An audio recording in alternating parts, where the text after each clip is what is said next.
280장 찬송 드리겠습니다. 찬송 드리게 하겠습니다.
천천히 사셔드리겠습니다. 찬송가 뒤에 있는 38번.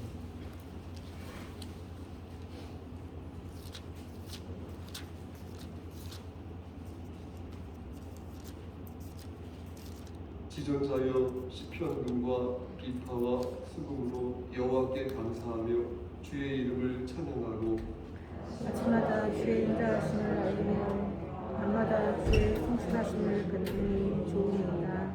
여호와여 주께서 행하신 일로 나를 기쁘게 하셨으니 주의 손이 행하신 일로 말미암아 내가 높이 외치리이다. 의인은 종려나무같이 번성하며 레바논의 백향목같이 성장하리로다. 이는 여호와의 집에 생겼으며 하나님의 뜰 아래서 번성하리로다. 그는 늙어도 여전히 결실하며 진액이 풍족하고 빛이 청청하니 여호와의 정직하심과 나의 가이되심과 의인의 무리가 없으니 선포되리로다. 우리 십계명 같이인가요? 앞에서 나눠드린 의미가 있습니다. 보시면서 천천히 하겠습니다. 제2부 시작. 제 이름 너는 나 외에는 다른 신들을 내게 두지 말라. 제 이는 너를 위하여 새긴 우상을 만들지 말라. 제 3은 너는 내 하나님 여호와의 이름을 망령되게 부르지 말라. 제 4는 안식을 기억하여 거룩히 지키라. 제 5는 내 부모를 공경하라. 제 6은 살인하지 말라. 제 7은 가늠하지 말라. 제 8은 도둑질하지 말라. 제 9는 내 이웃에 대하여 거짓 증거하지 말라. 제 10은 내 이웃의 집을 탐내지 말라. 아멘. 인간 부모님 사랑해 주세요. 자원서 드리겠습니다.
이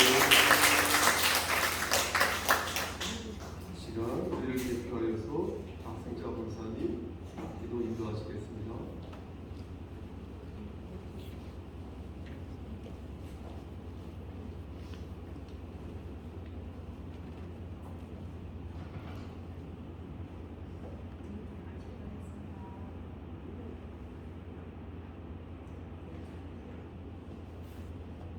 생사복을 주장하여 주신 여호와지 하나님, 거룩한 세계를 지키게 하여 주신 감사합니다.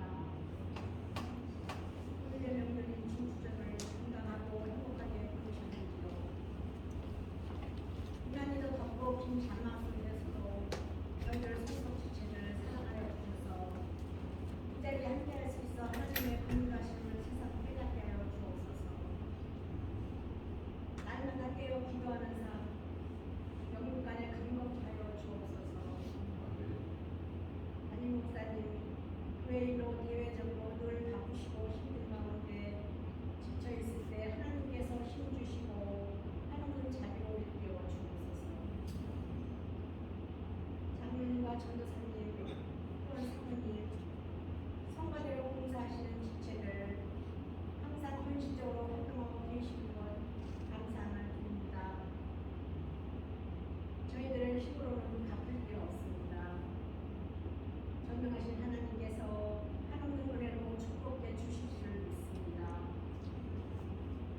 어린 신령들에게도 총명하게, 밝게, 건강하게 하나님의 말씀을 경청할 수 있는 지혜를 날마다 샘솟는 힘을 불어넣어 주옵소서. 알게 모르게 용정으로 봉사 헌신하는 지체들에게도 하나님의 보살핌으로 건강과 힘이 늘 함께할 수 있게 하여 주옵소서.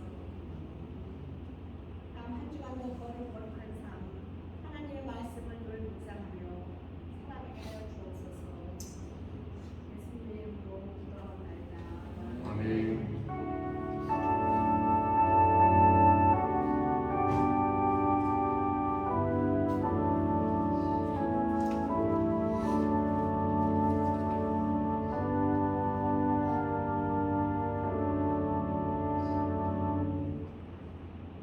찬송가 279장 착용하면서 준비한 헌상을 하나님 바치겠습니다.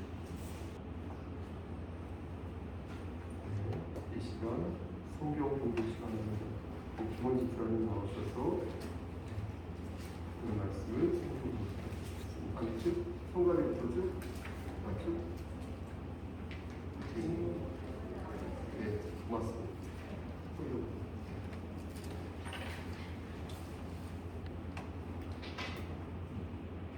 네, 성경 공독은 마가복음 6장 74절에서 29절까지 말씀입니다. 예수의 이름이 드러난지라 헤롯 왕이 듣고 이르되 이는 세례 요한이 죽은 자 가운데서 살아났구나.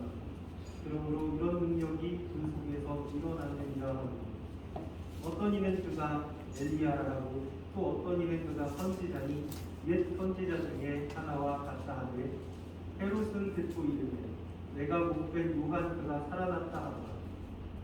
전에 헤롯이 자기가 동생 빌립의 아내 헤로디아에게 장가들고 이 여자를 위하여 사람을 보내어 요한을 잡아오게 가두었으니 이는 요한이 헤롯에게 말하되 동생의 아내를 취한 것이 옳지 않다 하였습니다. 헤로디아가 요한을 원수로 여겨 죽이고자 하였으되 하지 못한 것은 헤롯이 요한을 의롭고 거룩한 사람으로 알고 두려워하여 보호하려 또 그의 말을 들을 때에 크게 번민을 하면서도 달갑게 들으리로라. 마침 기회가 좋은 날이 왔으니 곧 헤롯이 자기 생일에 대신들과 천부장들과 갈릴리의 귀인들로 더불어 잔치할세 헤로디아의 딸이 친히 들어와 춤을 추어 헤롯과 그와 함께 앉은 자들을 기쁘게 한지라. 왕이 그 소녀에게 이르되 무엇이든지 내가 원하는 것을 내게 구하라 내가 주리라 하고 또 맹세하기를 무엇이든지 내가 내게 구하면 내 나라의 절반까지도 주리라 하더니 그가 나서서 그 어머니에게 말하되 내가 무엇을 구하리이까. 그 어머니가 이르되 세례 요한의 머리를 구하라 하니 그가 곧 왕에게 급히 들어가 고하여 이르되 세례 요한의 머리를 소발에 얹어 곧 내게 주기를 원하옵나이다 하니 왕이 심히 근심하나 자기가 맹세한 것과 그 앉은 자들로 인하여 그를 거절할 수 없는지라. 왕이 곧 시위병 하나를 보내어 요한의 머리를 가져오라 명하니 그 사람이 나가 북에서 요한을 목베어 그 머리를 소반에 얹어다가 소녀에게 주니 소녀가 이것을 그 어머니에게 주니라. 요한의 제자들이 듣고 와서 시체를 가져다가 장사하니라. 이 시간 기도 성가를 제가 읽겠습니다.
하나님께서 힘을 주시고 하나님 중심의 말씀을 반듯하게 전할 수 있도록 도와주시옵소서.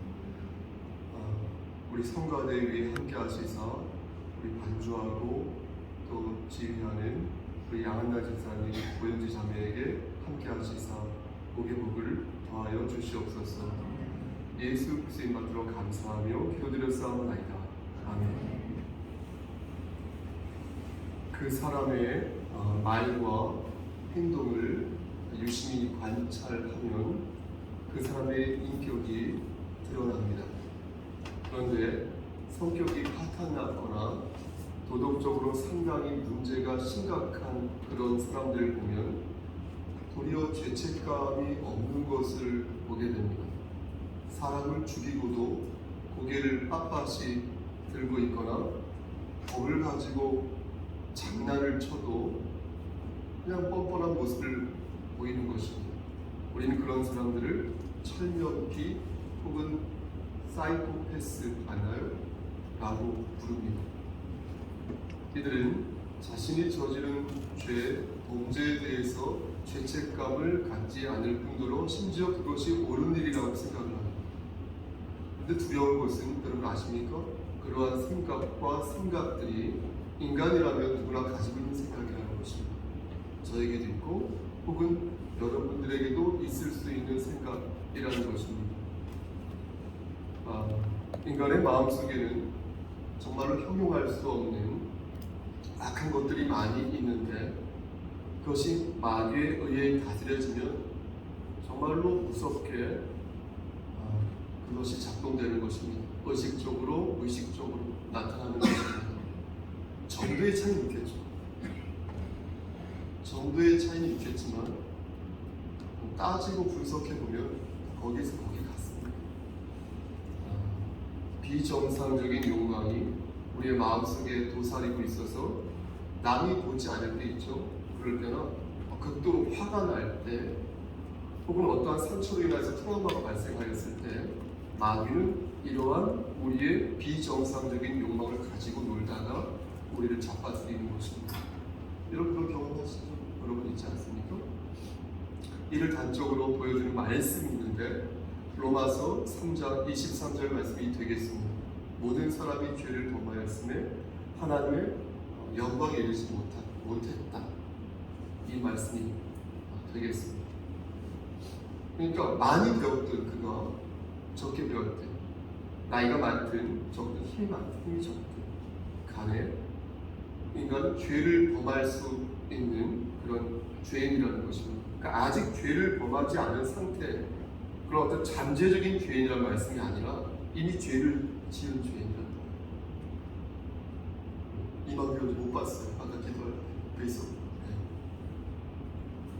그래서 인간은 존재론적으로 죄를 안고 사는 것 아니겠습니까? 우리가 하나님의 양자가 되었지 않습니까? 하지만 우리 원래 죄인이거든요. 그런 영벌을 받을 수밖에 없는 존재이거든요. 그럴 수밖에 없는 죄인이라는 것입니다. 이러다 보니까 아무리 우리가 인격적으로 훌륭하고 영적으로 성화되어 간다고 해도 여러분들이 저를 그때 보실 때도 그때 보일 수 있는데 아닐 수도 있지만 저 역시 마찬가지로 한순간에 넘어지는 것 같습니다.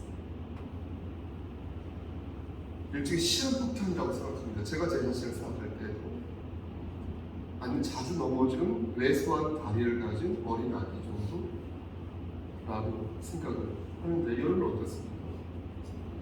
가슴이 철렁할 만큼 넘어지는 경우가 많은데 그 모습은 마치 여자가 뱀에게 유혹을 당하고 남자가 여자에게 하와에게 유혹을 당하는 그런 모습과 매우 흡사하다고 생각합니다. 그러니까 죄의 사슬은요 매우 끈적거리다고 저는 생각합니다. 끈적거리. 그래서 다른 사람을 이렇게 붙이는데 혹은 묻히는데 탁월한 기능을 가지고 있다고 생각합니다. 그러니까 인간 중에는 이 마귀의 계략에 의해서 영혼까지 탈탈 털리는 그런 사람들이 있어서 문제라는 것입니다. 그럼 영혼이 털리는 경우에는 어떻게 될까요? 그는 하나님의 방을 빠져나오게 된다는 거죠. 다시 불러도 다시 빠져나오고 불러도 다시 빠져나오고 불러도 다시 빠져나오고 다시 박차고 나가는 거죠. 하지만 하나님의 자녀들은 어떻습니까? 우리는 어떻습니까? 쓰러지더라도 아예 넘어지지 않는다. 아예 자빠지지 않는다. 선을 지킬 줄 안다는 거예요. 저는 이것이 하나님을 향한 오랜 공력에서 나온다라고 믿고 있습니다. 그러니까 죄를 내가 막 짓다가도, 내가 막 어떤 형제와 자매를 시기하는 마음을 갖고 있다가도 더 이상 이렇게 나가면 안 될 거라는 생각에, 그런 생각을 성령 하나님께서 부어주신다는 거예요. 그래서 우리는 그 지혜를 가지고 완급을 조절합니다. 완급. 하지만 선을 넘어서는 안 돼요. 선을 넘어서서 그렇게 행동하는데, 말하는데 완급을 조절한단 말은 거짓말이죠. 내가 선을 지키는 가운데 완급을 조절해요. 하나님께서는 낭패에 빠진 당신님의 자녀를 방치하지 않으십니다. 여러분, 로마서 3장 24절 말씀을 보면 죄에 빠진 사람들을 위해서 하나님께서 취하신 결정적인 무엇이 있어요? 여러분, 그것이 무엇입니까? 여러분, 그것이 무엇입니까? 누구입니까? 바로 예수 그리스도인 줄 믿으시기를 축원합니다. 24절 말씀에 그리스도 예수 안에 있는 속량으로 말미암아 하나님의 은혜로 값없이 의롭다 하심을 얻은 자가 되었다. 이렇게 말씀하셨거든요. 이 말씀의 핵심 보세요, 여러분. 이 말씀의 핵심은 끝까지 그리스도 안에서 우리가 몸부림을 쳐야 한다는 것입니다. 우리가 예수 그리스도의 보혈로 의인이 되게 되었지만 여전히 죄를 짓는 경우가 많이 있어서 그리스도 예수 안에서 몸부림을 쳐야 치즈가 굳어져서 그곳에서 빠져나올 수 있다는 것입니다. 죄의 그늘 아래 있어서 내 몸이 자꾸 죄를 짓고 내 마음이 자꾸 죄를 지어도 끝까지 예수 안에 있는 사람들은, 예수의 속량을 기억하는 사람들은 다시 웃을 수 있다는 거예요. 저한테는 어떤 분은 저에게 이렇게 물을 때가 있습니다. 목사님, 나는 자꾸 죄를 지어요. 그런데 그럼 내 안에 예수님이 안 계신 거 아닙니까? 내 안에 예수님이 안 계시니까 내가 계속 죄를 짓는 것 아닙니까? 가끔 우리는요, 사탄을 묶어버리기 위해서 준비한 하나님의 밧줄을 우리 자신에게 낼 때가 있다는 것이에요. 지나친 긍정도 문제지만요, 여러분, 지나친 부정도 문제라는 거예요. 자기 사랑은 성경적이라는 거예요. 말씀 안에서. 그럼 지나치지 않게 살아야 되잖아요. 지나치게 긍정하지 않고 지나치게 부정하지 않으면 되지 않습니까? 그럼 그 기준이 뭐지? 누가 정하고 그 기준의 내용은 무엇입니까? 누가복음 17장 21절 말씀에서 예수님께서 이렇게 말씀하셨습니다. 하나님의 나라가 너희 안에 있다. 성목사 네 안에 있다. 제 안에 있다. 여러분들 안에 있다. 하나님의 나라. 그러니까 예수 그리스도를 구주로 영접한 우리들의 마음속에는 이미 하나님의 나라가 들어있어서 크게 문제될 게 없다는 것입니다. 즉 우리는 옳고 그름을 구분하는 기준이 이미 있다는 거예요. 집사님, 이미 있다는 거예요. 여러분 가지고 있다는 거예요. 그 기준은 우리를 살리시기 위해서 하나님께서 이미 예비해 두셨다는 거예요. 그러므로 하나님의 나라가 너희 안에 있다고 말씀하신 예수님의 말씀을 우리는 허투루 들어서는 안 된다는 거예요. 허투루 들어서는 안 된다는 거예요. 예수님의 말씀을 우리는 허투루 들어서는 안 된다. 이미 우리 안에 답이 있다. 이미 우리 안에 있는 이 능력이 있다. 이 능력을 최대한 발산하기 위해서 예수의 이름으로 말하고 예수의 이름으로 귀신을 쫓아야 된다는 거예요. 예수의 이름으로 병마와 싸워 이겨야 된다는 거예요. 혹이 있는 모습을 보기 시작하는 것입니다. 여러분 생각해 보십시오. 마음속으로 여러분 스스로에게 질문을 던져보세요. 지난 한 주간 동안에, 일주일 동안에 여러분 예수의 이름을 몇 번이나 불러보셨습니까? 예수의 이름으로, 예수 그리스도의 이름으로 기도합니다 라는 표현은요, 생각 없이 말하는 연구가 아닙니다. 예수님의 이름으로 내가 기도한다 라는 것은, 그렇게 말하는 것은 예수님의 이름으로 기도했다는 것이죠. 그렇죠? 그래서 예수님의 이름으로 기도합니다는 내가 예수님의 이름으로 기도했다는 것이잖아요. 이는 지금 내가 대화를 나눈 대상이 천지를 창조하신 여호와 하나님이라는 거예요. 우리의 삶이 세상의 그 어떤 삶보다도 고결한 이유는 내가 누구와 대화하는지, 내가 지금 누구의 이름으로 진리를 증거하였는지 돌아볼 때 우리가 고결해지죠. 연예인과 대화할 때 어떻습니까? 기분 좋지 않습니까? 우리 교회 성도 이찬선 형제 11월 말부터 나온다고 하는데 제자를 볼 때와 연예인이 된 제자를 볼 때와 통화할 때와 만나서 밥 먹을 때와 느낌이 달라요. 여러분 대통령과 대화하고 워런 버핏인가요? 그 사람과 그분과 대화할 때 기분이 어떨까요? 그런데 우리는 지금 하나님과 대화 소름 끼치지 않습니다. 하나님의 호흡을 내가 마시는 것, 하나님께서 호흡하시는 것을 내가 같이 마시는 거예요. 하나님께서는 우리에게 예수라는 이름을 주셨고 그 이름으로 기도하게 하셨으며 또한 성령을 하나님을 보내서 말할 수 없는 탄식으로 우리를 위해 기도케 하셨다. 얼마나 감사하고 확실한 때가 아니겠습니까? 너무 힘들어하지 않습니까? 모든 인간은 선한 양심을 가지고 있습니다. 하지만 그 양심이 인간의 죄를 이렇게 인간의 죄를 하얗게 만드는 것은 아니죠. 우리의 죄를 사하여 주신 분 누구다? 우리 주 예수 그리스도이시다. 요거 한 가지만 기억하시고 천국 갈 때까지. 사랑하는 우리 성속계 성도 여러분, 예수 그리스도의 보혈이 우리의 원죄를 지우셨음을 믿으시기를 축원합니다. 우리의 확신이 우리를 구원한 게 아니라 나 구원받았어 라는 나의 확신이 나를 구원한 게 아니라 우리를 향하신 하나님의 확신이 나를 구원하셨다. 긴장감이 풀어졌으면 다시 내가 당겨야 합니다. 그렇지 않으면 하나님을 의지할 수 없다. 그렇지 않으면 마귀의 먹이가 됐습니다. 무섭지 않습니까?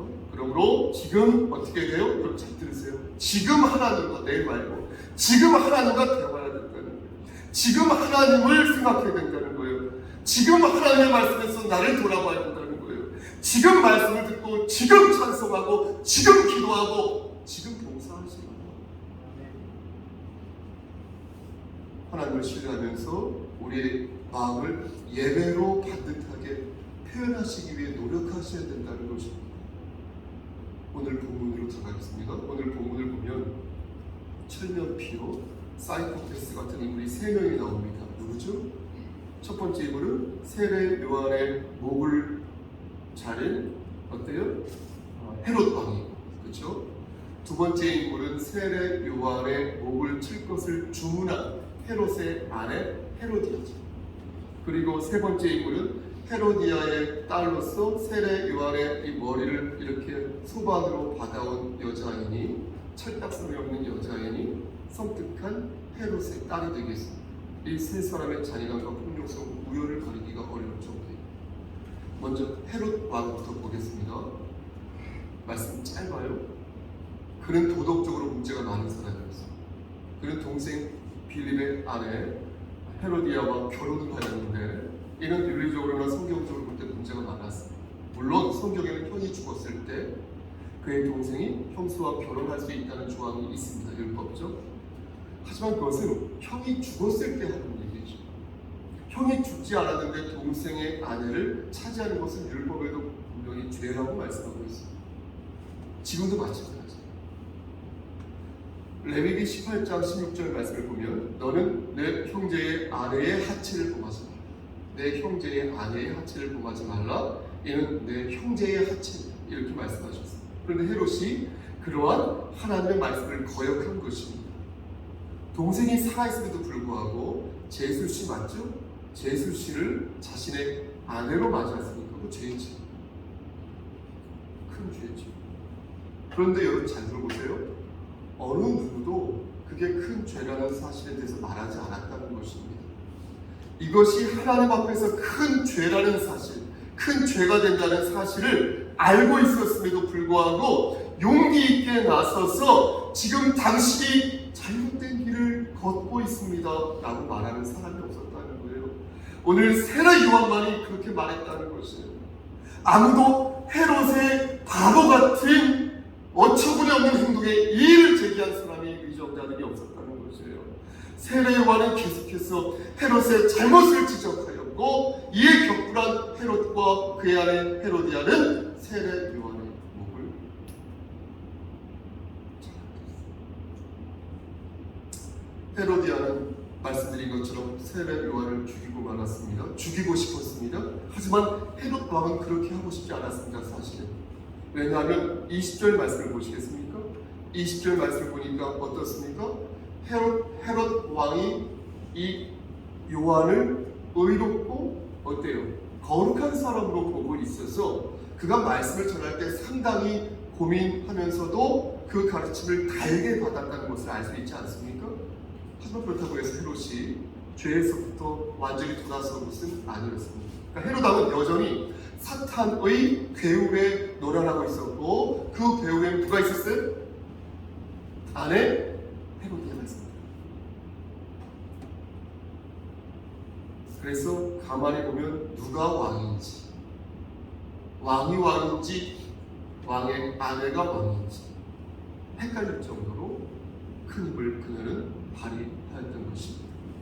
헤롯은 참으로 기괴한 사람이었습니다. 문맥상 세례 요한을 죽이지 않을 것 같았는데 딸이 요청했어요. 딸이 요청하자 피자 한 판 배달을 신청한 것처럼 딸이 요청하자 세례 요한의 목을 베어버렸어요. 그것도 요한의 머리를 소반에 담아오는 것을 허락했어요. 그런 걸 보면 그의 정서가 상당히 완악하고 기괴하였음을 알 수 있지 않겠습니까? 그뿐만이 아닙니다. 그는 허세도 심했어요. 바보같이 허세도 심했어요. 22절과 23절 말씀을 보시겠습니까? 그럼 어떻습니까? 딸이 막 춤을 추자 어땠습니까? 헤롯은 딸에게 소원을 들어주겠다고 말하면서 즉흥적으로 말하기를 네가 원하면 내 나라에 어디까지도? 절반까지도 주겠다라는 말을 합니다. 근데 이게 말이 안 되는 소리예요. 그렇죠? 왜 말이 안 되냐면은 헤롯은 나라를 다스리던 그런 사람이었지만 헤롯은 이 나라의 절반을 줄 만한 위치에 있는 사람이 아니었습니다. 그가 43년 동안 유대를 통치한 것은 사실이었지만 그 역시 로마의 지배 아래 놓여 있었던 작은 왕에 불과했습니다. 조금 더 구체적으로 말씀을 드리면 헤롯 왕은 로마를 대신하여서 유대를 다스리기는 왕일 뿐이었습니다. 그러니까 그가 마음대로 땅을 내어줄 수 있는 그런 위치에 있는 자가 아니었다는 것입니다. 그런데 주제넘게 나라의 절반까지도 주겠다고 말했으니 이처럼 충동적이고 말도 안 되고 대책도 없는 사람도 없는 것입니다.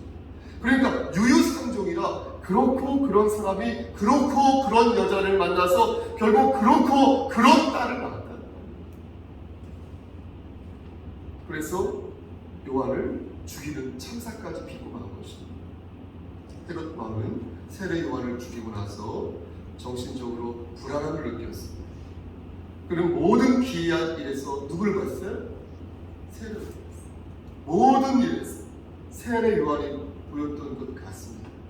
물론 헤로디아가 시켜서 세례 요한을 죽인 것이지만 분명히 알 것은 세례 요한을 죽인 것은 헤롯 왕 자신이었습니다. 왜요? 헤롯 왕은 세례 요한을 죽이지 않을 수 있었기 때문에 그에게는 그럴 만한 능력은 있었거든요.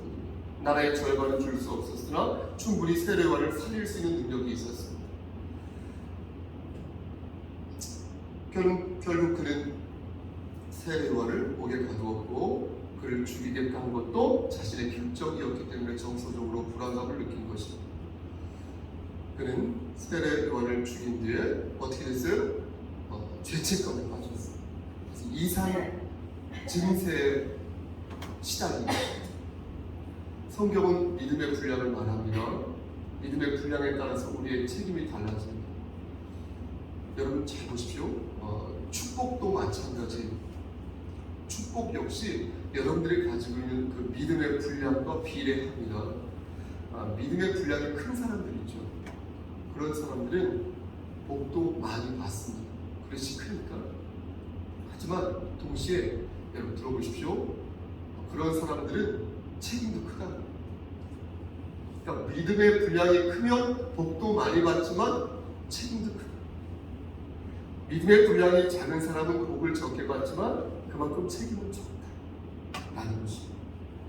그러니까 내가 어떤 위치에 있고 어떤 은혜를 받았는지에 따라 우리의 책임도 달라지고 우리가 받은 축복도 달라진다는 거예요. 우리 노예 목사님들이 저에게 가끔씩 물어요. 목사님은 왜 이렇게 회중 예배 드릴 때 여러 순서들을 지체들에게 많이 맡기나요? 지금 방금 말씀드린 이유 때문에 그런 거죠. 함께 예배 드려야죠. 함께. 많이 제사장주의가 있겠습니다. 따라서 말씀을 길게 못 전할 수도 있어요. 여러 가지 의식과 절차를 함께 하기 때문에. 근데 회중 예배는 회중 예배거든요. 함께 하나님께 드리는 거죠. 될 수 있으면 앞으로도 일을 나누어서 책임을 분산하면서 함께 예배드리는 방향을 추구하는 게 저희 목표 나머지입니다. 함께 그러려면 책임이 있어야 되겠죠? 그러면 어떻습니까? 여러분들이 다 리더가 돼야 되는 거죠. 리더. 하나님께서 우리에게 감당할 만한 시련을 주시는 것도 이와 귀를 같이 합니다. 내가 가야 할 길, 내가 감당해야 할 사명, 내가 책임져야 할 사람들, 그리고 그 위에 역사하시는 하나님의 기쁘신 섭리를 우리가 생각할 때 우리는 한 가지 결론으로 돌아가는 것입니다. 말씀 마치겠습니다. 여러분, 우리가 돌아가야 할 것이 그럼 무엇입니까? 나의 부족을 알고 나의 허물을 보면서 내가 다시 돌아가야 할 그곳이 무엇입니까? 그것은 따라해 보시겠습니까? 하나님의 조금만 크게 섭리를 구하는 것. 하나님께서 나를 선한 길로 인도하심을 믿는 것. 그것입니다.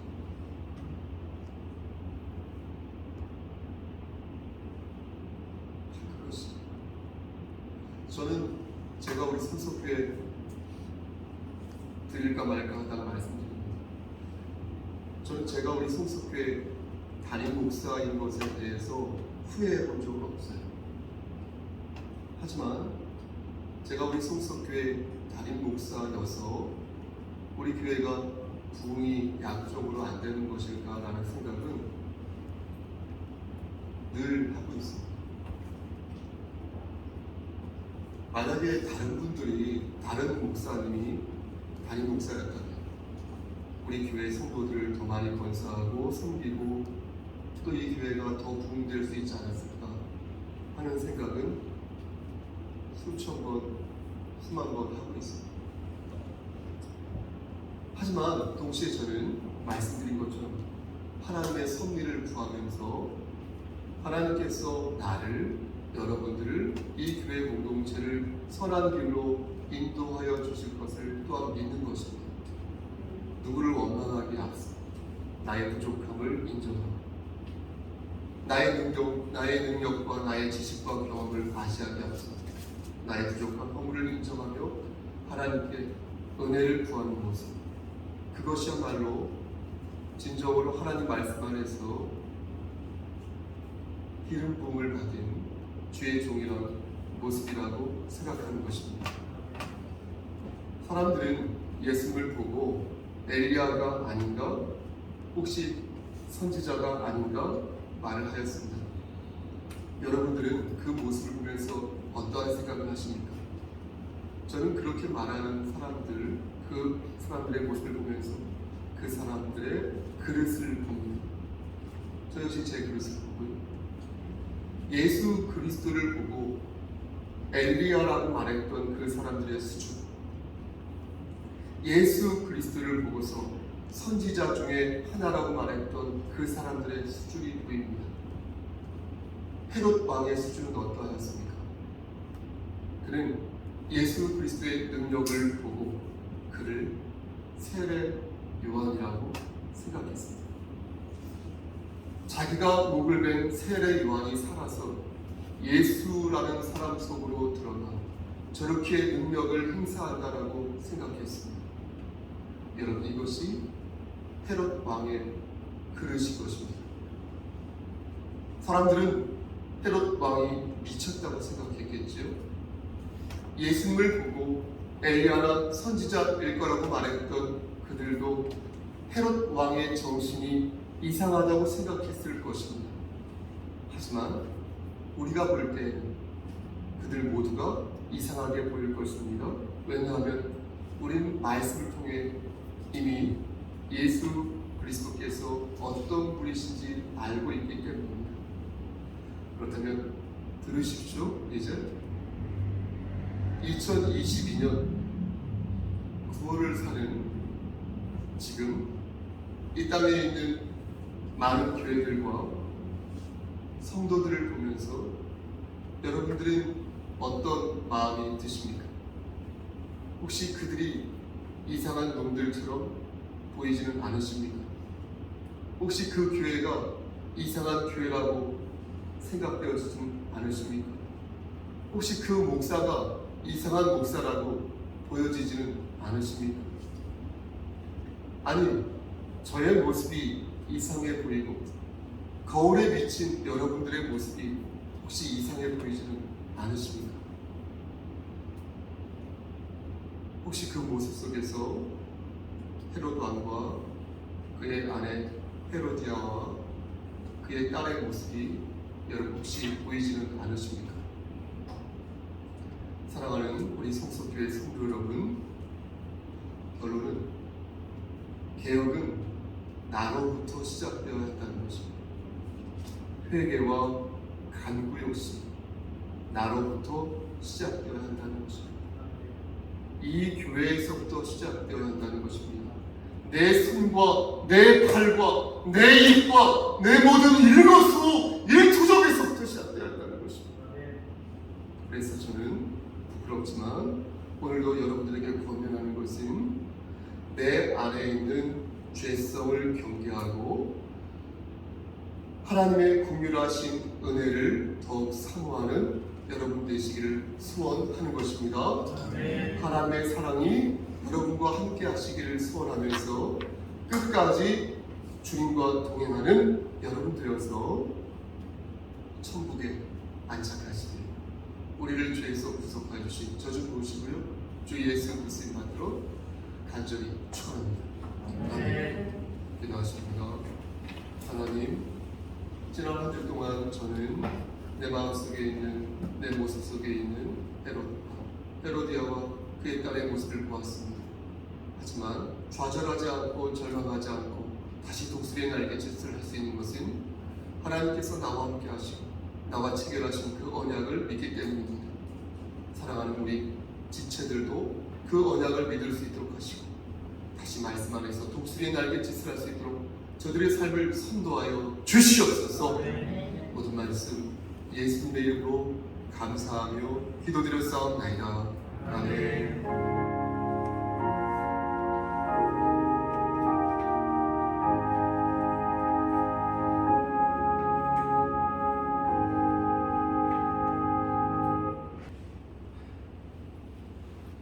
심을 때가 있고 거둘 때가 있으며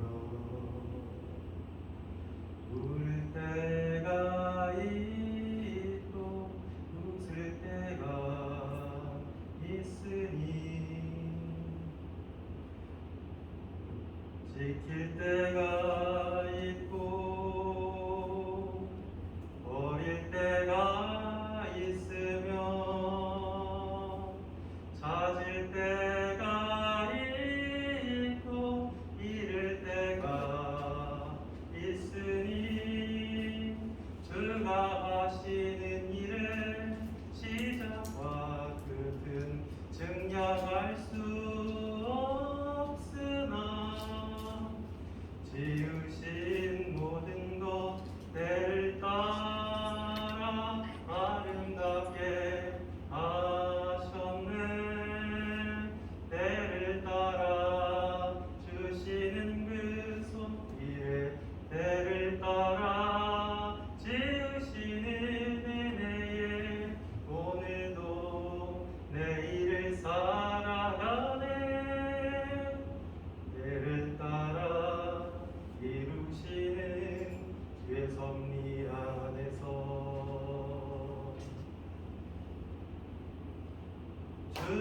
하시는 일의 시작과 끝은 증량할 수 없으나 지으신 모든 것들을 따라 아름답게 하셨네.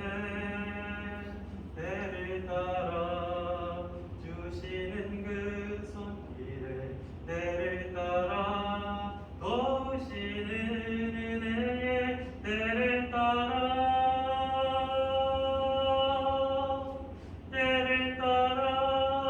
도우시는 은혜에 오늘과 내일을 살아가네.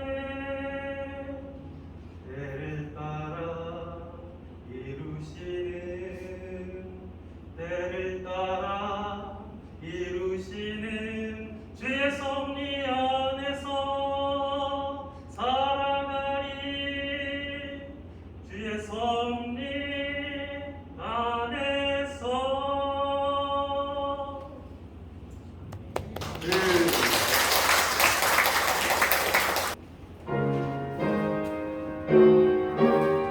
성전을